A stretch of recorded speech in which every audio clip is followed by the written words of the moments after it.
प्रश्नावली 7.1 है, कक्षा 8। ठीक है, हम इसके बारे में बात करेंगे। जो सवाल नंबर 1 है हमने इसको पिछले वीडियो में कर लिया था। ठीक है, जिसमें पूर्णगण संख्या नहीं है, इसके बारे में बताना था। अब हम बात करेंगे इस वीडियो में सवाल नंबर 2 के बारे में। ठीक है, तो सवाल नंबर 2 में वह सबसे छोटी संख्या ज्ञात कीजिए जिसमें निम्नलिखित संख्याओं को गुणा करने पर पूर्णगण संख्या प्राप्त हो जाए। तो हमें बताना है कि वह सबसे छोटी संख्या कौन सी संख्या होगी जिससे कि इस संख्या को गुणा किया जाए तो यह पूर्णगण संख्या बन जाएगी, या फिर इस संख्या को किस संख्या से छोटी से गुणा करें कि यह पूर्णगण संख्या बन जाए। तो हमारे पास में जो दे रखा है 5 दे रखे हैं क्वेश्चन, इनको हम इस वीडियो में करेंगे और इनका सॉल्यूशन भी देखेंगे। जिससे हमारे पास में पहला क्वेश्चन दे रखा था 243 दे रखा था। ठीक है, तो सवाल नंबर 1 243 दे रखा है। तो सबसे पहले मैं 243 के अभाज्य गुणनखंड निकालूंगा कि इसके अभाज्य गुणनखंड क्या है। तो 243 के अभाज्य गुणनखंड हम लिखेंगे इस प्रकार, लिखेंगे 243 सबसे छोटी संख्या का इसमें भाग देंगे, जैसे कि 2 का भाग नहीं जाता इसमें। ठीक है, तो इसमें किसका भाग जाएगा, 3 का जाएगा। 243 में मैंने 3 का भाग दिया तो यहाँ आया 81। ठीक है, अब 81 में किसका भाग जाता है, 2 का नहीं जाता तो 3 का भाग जाएगा। 3 का भाग देने पे कितना आया, 27 आया। फिर 27 में 2 का भाग नहीं जाता तो 3 का पूरा भाग जाता है। 27 में 3 का भाग दिया तो हमारे पास में 9 प्राप्त हुआ, और 9 में 3 का भाग दिया तो 3, और 3 में 3 का भाग दिया तो 1 आया। ठीक है, तो हम लिखेंगे 243 के अभाज्य गुणनखंड। 243 बराबर क्या है, 3 × 3 × 3 × 3 × 3, 5 बार है। देखो यहाँ 3 का एक जोड़ा बन रहा है, यहाँ 3 का जोड़ा नहीं बन रहा। ठीक है, अगर 3 का जोड़ा बनता तो यह क्या हो जाती, पूर्णगण संख्या हो जाती। यहाँ 3 का जोड़ा नहीं बन रहा है तो हम लिखेंगे चूँकि 243 के अभाज्य गुणनखंड में 3 का समूह नहीं बन रहा है, समूह नहीं बन रहा है। यदि हम इसको जो कि है 3 से गुणा कर दें तो हम लिखेंगे यदि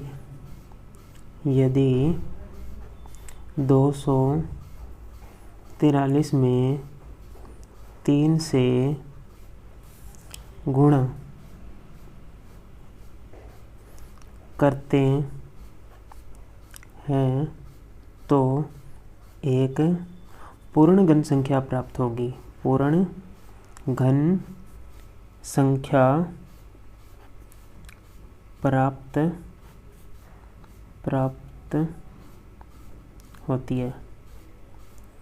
जिसका जोड़ा नहीं बन रहा उस संख्या का हमें गुणा करना है। जैसे यहाँ पर 1 3 की कमी है ना, तो हम क्या करेंगे, 243 है उसको हम 3 से गुणा करेंगे। अगर 243 को हम 3 से गुणा करेंगे तो हमारे पास में आएगा 729 आएगा, जो कि एक पूर्णगण संख्या है। तो हम लिखेंगे जो कि एक पूर्णगण संख्या है, जो हमारे पास में पूर्णगण संख्या है 729।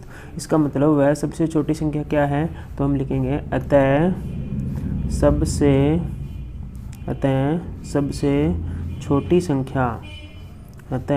सबसे छोटी संख्या हमारे पास में क्या हो जाएगी, छोटी संख्या हमारे पास में 3 है।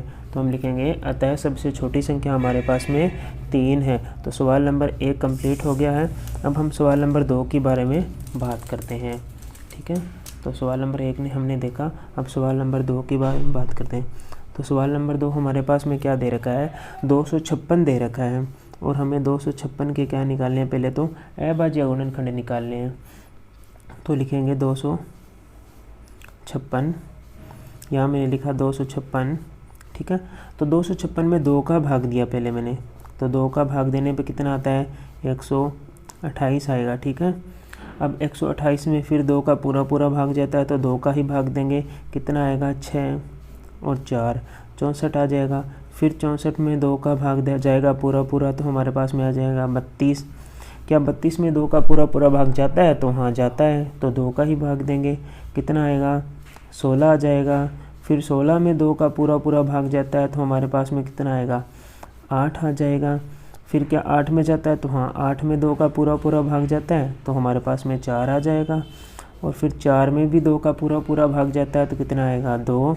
और 2 में 2 का भाग दिया, कितना आया? 1। तो कितने हैं? 1 2 3 4 5 6 7 8। तो हम 256 के अभाज्य गुणनखंड लिखेंगे, तो लिखेंगे 256 बराबर क्या लिखेंगे? 2 कितनी बार लिखना है? 8 बार लिखना है। 2 बार, 3 बार, 4 बार, 5 बार, 6 बार, 7 और 8। 1 2 3 4 5 6 7 8, हमने 8 बार लिखा। अब क्या करेंगे? 3 3 का समूह बनाएंगे। देखो एक समूह बन गया 3 का, ठीक है, और यहाँ पर भी समूह बन गया, परंतु इस 2 का है जो 3 का समूह नहीं बन रहा, ठीक है। 3 का समूह बनता तो यह अभाज्य पूर्ण घन संख्या हो जाती। तो हम लिखेंगे चूंकि 256 के अभाज्य 256 के अभाज्य गुणनखंड में 3 का समूह नहीं बन रहा है।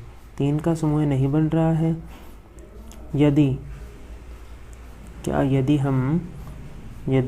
256 को 256 को हमें लिखना है, 256 को 2 से गुणा करते हैं तो एक पूर्ण घन संख्या प्राप्त होगी। तो एक पूर्ण घन संख्या प्राप्त होगी। तो हमारे पास में 256 दे रखा है, ठीक है। जिस संख्या का 3 का समूह नहीं बन रहा उसका ही गुणा करना है। तो यहाँ 2 का तो बन रहा था, इस 2 का भी बन रहा है, परंतु यहाँ 3 का समूह नहीं बन रहा। 2 बार ही है, एक बार और गुणा करना पड़ेगा, मतलब 2 का यहाँ पर गुणा करेंगे। तो 256 को 2 से गुणा करने पर हमारे पास में आता है 512, जो कि क्या है? एक पूर्ण घन संख्या है। तो लिखेंगे जो कि एक पूर्ण घन संख्या है। तो लिखेंगे अतः सबसे छोटी संख्या क्या हो जाएगी? सबसे छोटी संख्या 2 है, जिसे गुणा करने पर हमें यह संख्या प्राप्त हो जाएगी।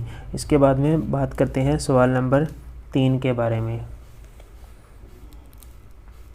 तो सवाल नंबर 3 में हमें दे रखा है 72 का कि किससे गुणा करने पर हमें यह पूर्ण घन संख्या प्राप्त हो जाएगी। तो सबसे पहले हम 72 का क्या निकालेंगे? अभाज्य गुणनखंड निकालेंगे, करेंगे। कितना आता है? मैंने लिखा 72। 72 में 2 का पूरा पूरा भाग जाता है, तो 2 का भाग दिया, कितना आया? 36। फिर 36 में 2 का भाग दिया, हमारे पास में आया 18। फिर 18 में 2 का भाग देंगे तो कितना आएगा? 9। और 9 में फिर 3 का भाग देंगे, कितना आएगा? 3। और 3 में 3 का भाग दिया, 1 आया। तो हम लिखेंगे यहाँ पर 72 के अभाज्य गुणनखंड क्या होते हैं? 2 × 2 × 2 × 3 × 3। अब देखो इसमें 3 के तो समूह बन रहे हैं, ये बन गया 3 का समूह, परंतु इसमें नहीं बन रहा, एक 3 कम है, ठीक है। 3 बार होना चाहिए, तब यह अभाज्य, मतलब तब यह एक पूर्ण घन संख्या थी। तो हम वही लाइन लिखेंगे, चूंकि 72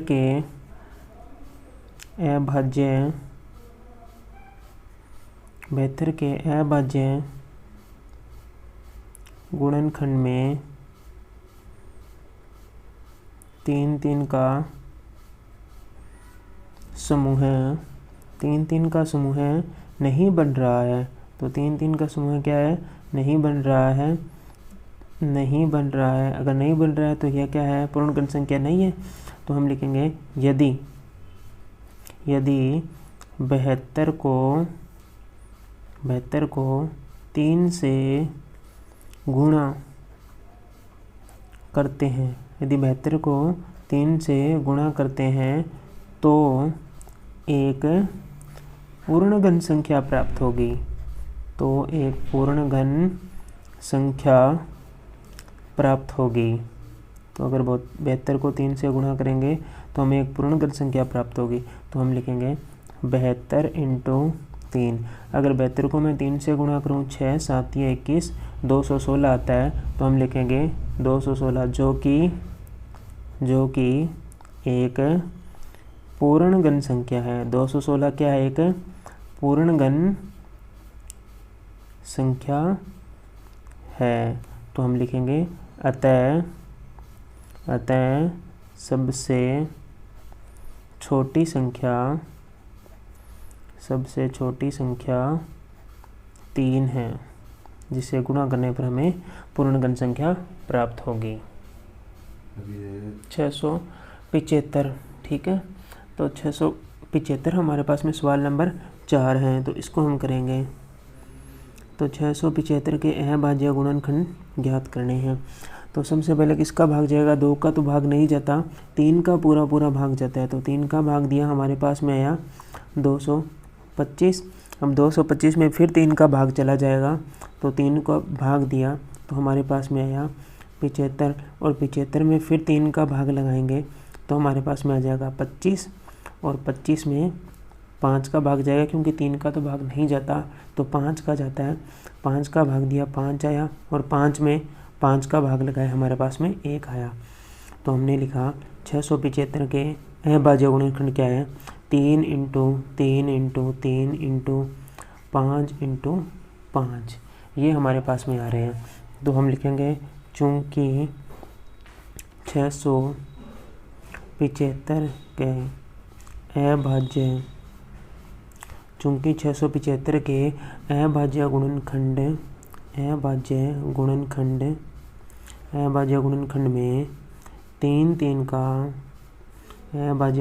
में 3 का समूह नहीं बन रहा है। 3 का समूह नहीं बन रहा है, क्योंकि देखो यहाँ पर तो 3 का समूह बन रहा है, परंतु यहाँ पर 3 का समूह नहीं बन रहा है, 2 का ही बन रहा है।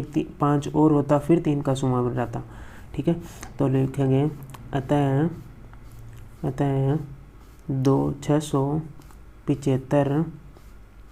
675 को 5 से गुणा करने पर एक पूर्ण घन संख्या प्राप्त होगी। एक पूर्ण घन संख्या प्राप्त होगी। अगर हम 675 को 5 से गुणा करेंगे तो हमें एक पूर्ण घन संख्या प्राप्त होगी। देखते हैं 675 × 5 से गुणा किया तो हमारे पास में आएगा 3375, जो कि एक पूर्ण घन संख्या है। तो लिखेंगे जो कि एक पूर्ण घन संख्या है। पूर्ण घन संख्या है। तो लिखेंगे अतः सबसे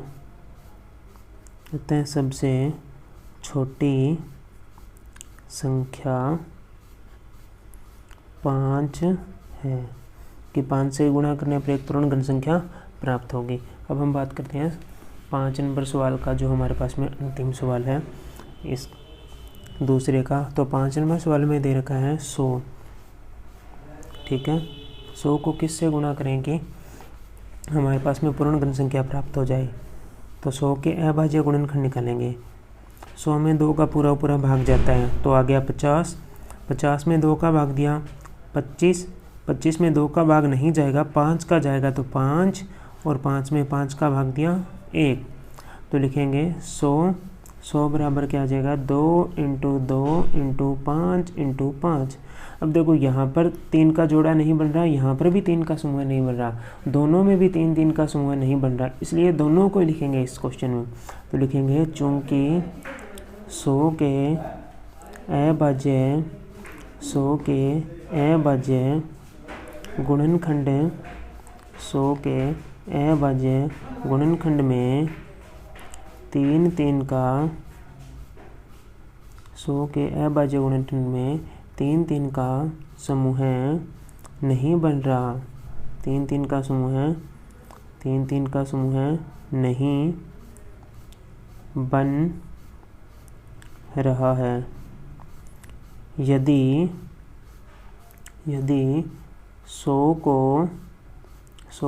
एक तो यहाँ पर 3 का समूह बनाना है, इसलिए यहाँ पर 2 है, 2 इंटू यहाँ पर क्या है 5, या लिखेंगे 2 व 5, ऐसे भी लिख सकते हैं क्योंकि 5 भी चाहिए। 3 का समूह है 2 व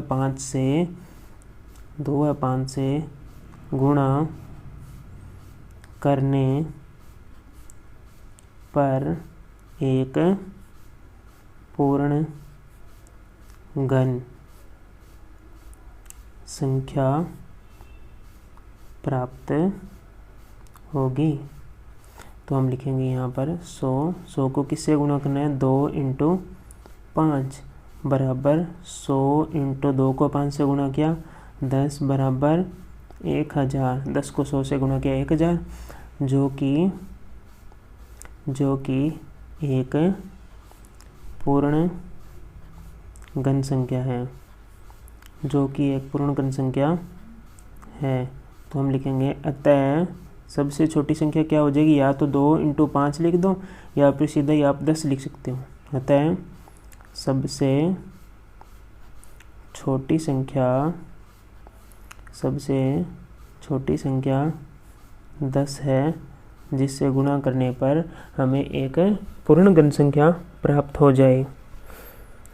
वीडियो अच्छा लगे तो वीडियो को लाइक करें और चैनल को सब्सक्राइब करें और बेल आइकन को भी दबाएं, जिससे कि आपको नए वीडियो का नोटिफिकेशन प्राप्त हो जाएगा।